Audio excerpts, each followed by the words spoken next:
Bom dia, ano bem. Estamos aqui no meu projeto Cantando e Dançando com a História 2014. Hoje, tempo perdido com Legião Urbana, nosso querido e amado Renato Russo, para contar a história do imperialismo no século XIX. Cantem e dancem comigo. Vamos lá, caprichados e bonitos. Revolução Industrial. Tá bonito? Levou o imperialismo, neocolonialismo europeu. Decidiu o que, galera? Dominar os outros continentes. Isso aí.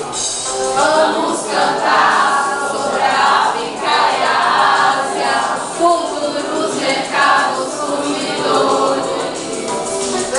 Também produtores de matérias-primas, carvão, ferro, cobre e bem mais velho ouro, diamante e aos povos digo a missão civilizadora.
Conferência de Berlim, aumento da população.